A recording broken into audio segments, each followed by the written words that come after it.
Hey there, I'm Lee Kellogg, and welcome to this urban sketching adventure. We are in Rye, England, which is down on the southeast coast in Kent in southeast Sussex. And it's been, for them, a glorious, typical rainy day because there hasn't been much rain lately, and they're actually worried about water shortages. But Rye is a very old town, founded originally in like 1066, and has had all kinds of interesting history going on. From, it used to be a sink port where it was under royal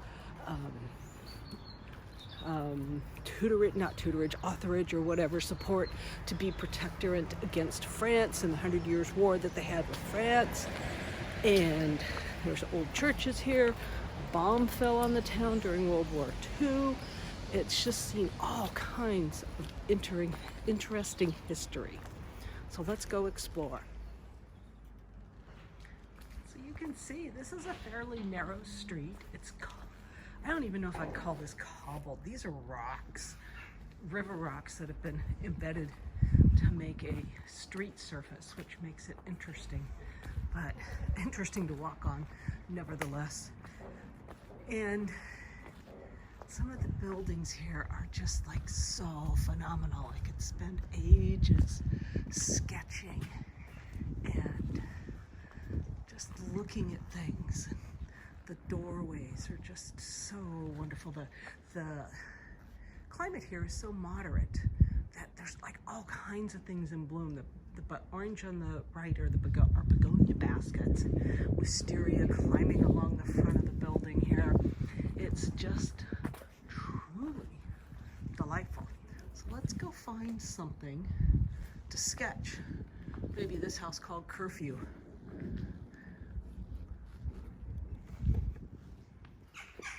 Okay, we have Curfew here, and here is the sketch. I'm not painting because I'm out on the street and it's actually still trying to rain.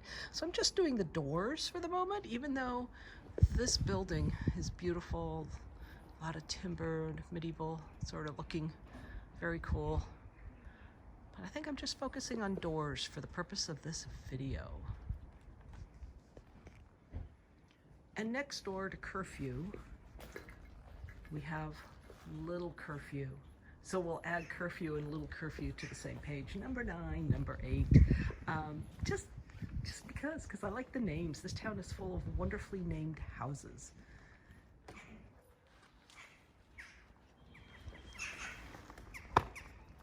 All right, sitting here looking at Curfew and Little Curfew as I flip my book over. There's my page. Painting will be done later, but that's Curfew and Little Curfew. So I'll be examining some of the plants I find on my walk, and this is, I believe, a type of knotweed. I am not entirely positive what it is. I've never really seen it before, but it's very cool looking. So all over this sort of spread in around this little garden here along the sidewalk. And the white, there's some daisies here also. There's good old fashioned little daisies.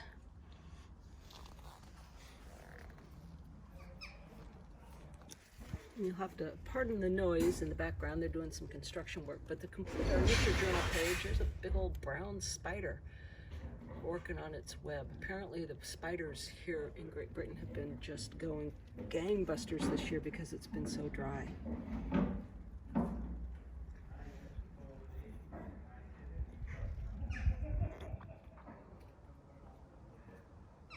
As we continue our journey around Rye, there's this old building called St. Anthony, and it's closed. It's probably a house.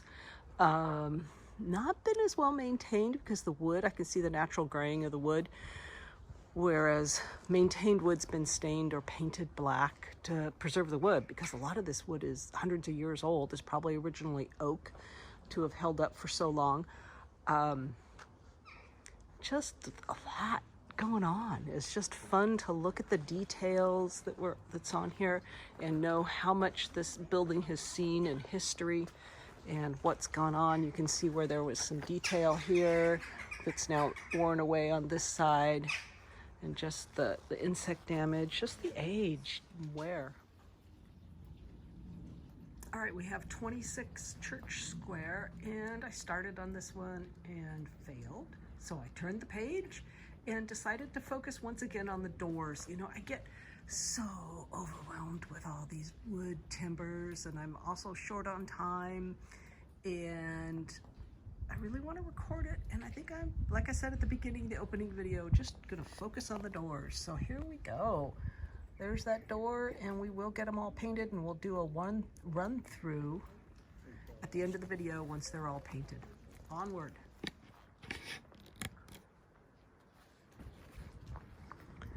This house is interesting in that it is half timbered, but it's had a whitewash put on it so that it stands out from its neighbors with the white timbers versus the black. And I love the olive trees by the door. And there's a little detail up here.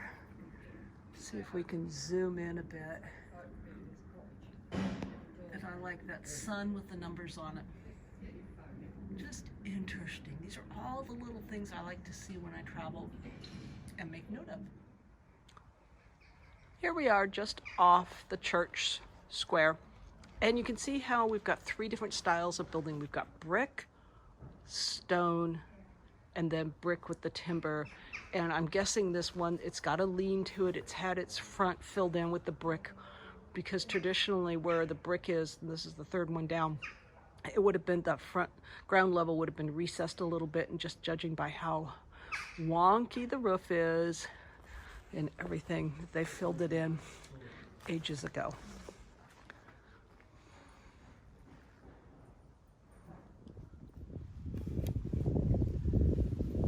Starting to rain again. This is the old vicarage, and I love the pink of this house and the pink roses. Once again, I did just the doorway, and we'll add paint once I get inside where it's dry.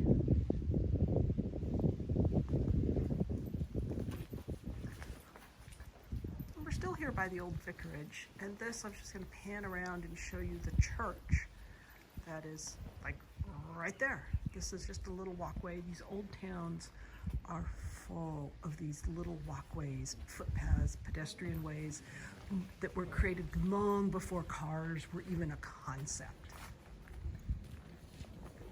And here's another fun one. This is called the Flushing. I don't know if it's an inn. I know nothing other than the name, but I love the flower baskets on the front.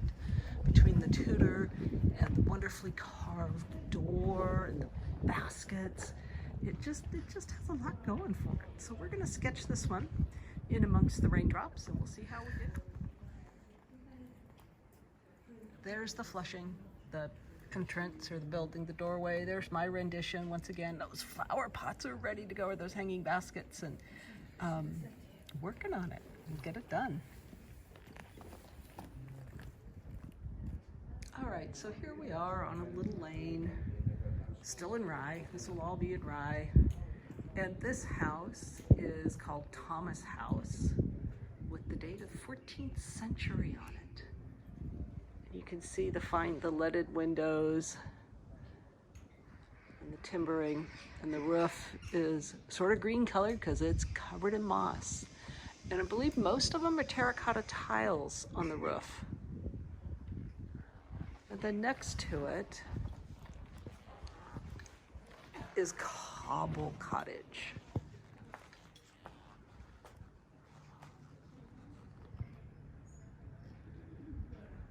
And it says circa 1500. So, you know, old buildings here. It's very fun to be someplace like this where you could sit and draw every corner all day long and meet interesting people. It is very touristy because it is a tourist destination, but that's okay because it makes it interesting. And appropriately, we're at the top of Mermaid Street. There's the sign, and I'm actually staying on Mermaid Street, and there's the first house. Number 1, Mermaid Street is the first house. Gotta love it. Right, so here we are, first house on Mermaid Street with the sketch. It's a fish on the door for a knocker. It sort of looks like a weird face and a nose and a mouth, but there you go.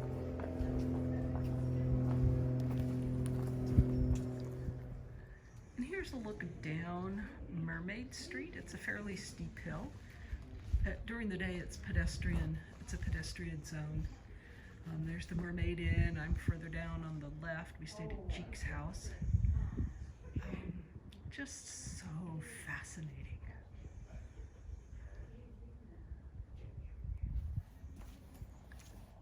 Still on Mermaid Lane, we have the Mermaid Inn, which the sign on it says it was rebuilt in 1420. It's quite interesting on the inside too. Lots of paintings, old sort of Tudor style paintings on the walls and dark rooms, and very cozy. But even more fun from the Mermaid Inn is the house opposite. So this will be our next drawing.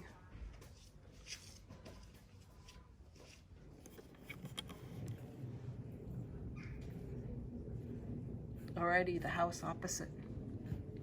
Had a good conversation with some local people coming up the road and talking about where we've been in Britain and sketching and all of that good stuff. It was fun.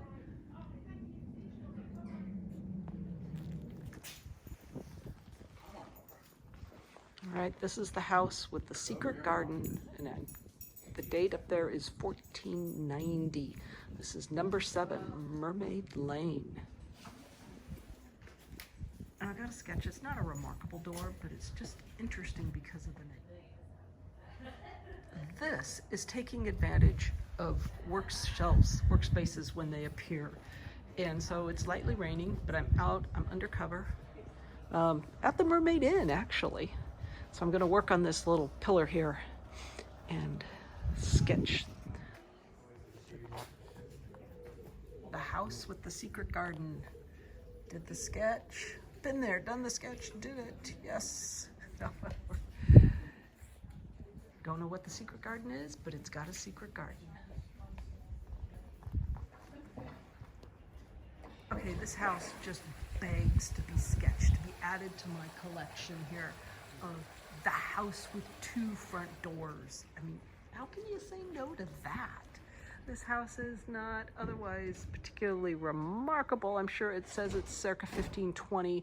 It's obviously been heavily restored because this is a seaside environment, coastal environment, and I am sure that mold and rot are rampant in this area. So this house is still here. It's been maintained. It's like, what, 600 years old? How can you complain about that? So there we go. We're gonna sketch these doors and off we go. So there we are, the house with 2 front doors, my rendition. I can tell I'm getting tired, I'm getting sloppy, but that happens. I'm sketching, I'm doing it, and we're recording our trip.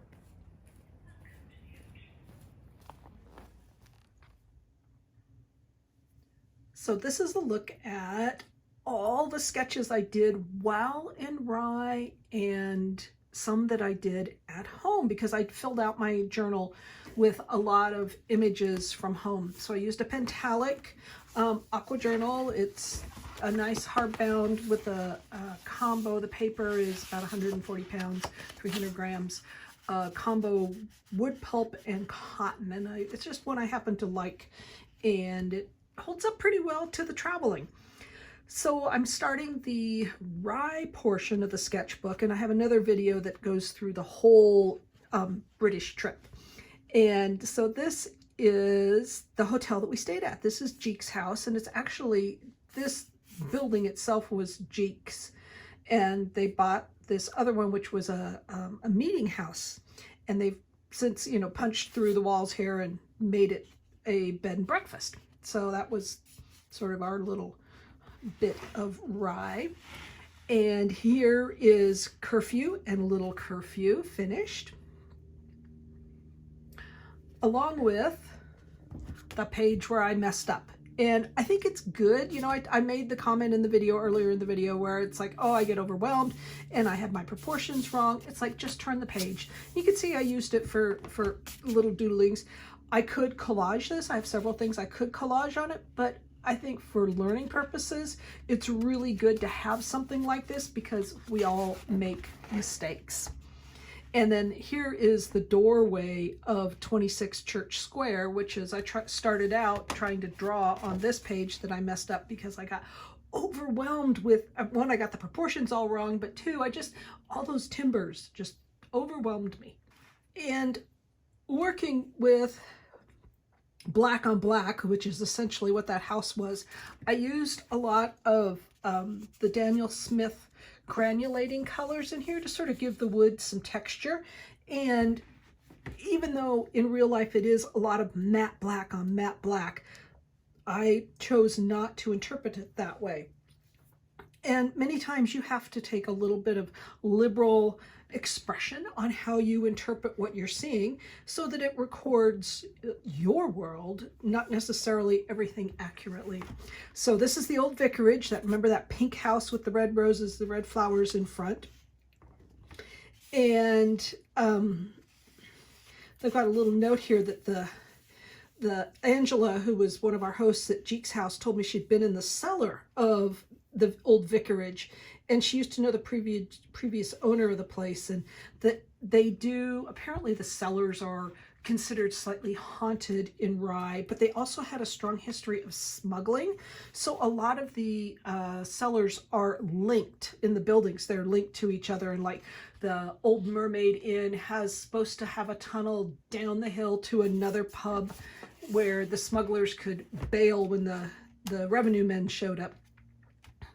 This is the Flushing, and it used to be a restaurant, as I put the note in the video. So the baskets, of course, and that door was just phenomenal. And then the sign itself was interesting.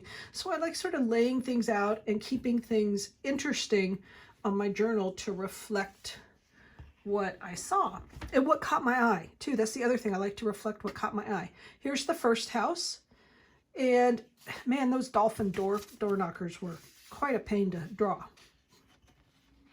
And the steps, I've got worn steps shown by the dip in the stone, the steps going up there because they're stone. And this is true in a lot of Europe where there's been a lot of feet going across the stone. It wears them out. And here's the house opposite. This is the house opposite the Mermaid Inn, and with its little intricate like door panels. The doorbell was over there. So it's just, and again, I'm using the granulating, I think this is not moon glow, bloodstone that granulates so nicely there. And the house with the secret garden.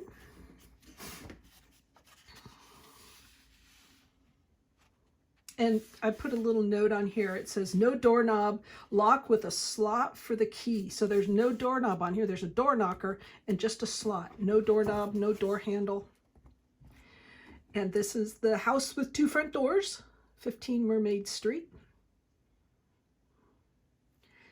This house I did not do a video of, and it's the Tower House, and it was not far from Mermaid Street, and it had a really ornate porch overhang, very, very detailed carvings on there. And the door, everything itself is all black in real life, but you know, you can only do so much black. We climbed up in the church tower, to look out over the town, and you could see this tower in the backyard of the Tower House. And it was used to be as a lookout for the smugglers, because that was a lot of Rye was smuggling. And this is the another one I didn't video because I just took a picture of it and worked from the photo. It's called The Other House, and this house was really sort of run down. The light was broken. It just really had an unkept appearance about it. And we'll just continue on a little bit here with Rye. No doors, but this was St. Mary's Church, and there's us up in the tower and talking about where we were. And when you look south, out from the church tower, you can see Castle Camber. out there in the fields. It's about 1.5 miles from the village. So I walked out there one day, and we'll get there. I had a conversation with a woman about her peanut butter tree, and I have forgotten the other name of it. We had them around our house when I was a child, and if you rub the leaves, they smell like peanut butter, but the white flowers are so heavenly scented. And I actually had it in my house in Portland too. I planted one. And this is an old mailbox that was on Church Square, embedded into the wall, still works, that said VR on it from when Queen Victoria was still around. And for a long time, you know, when Elizabeth ruled, all the post boxes said ER, and now they're going to go to Charles. So I'm sort of skipping towards the back here because we're talking about rye. And here is my drawing for Castle Camber. I actually did this on the way when I was home.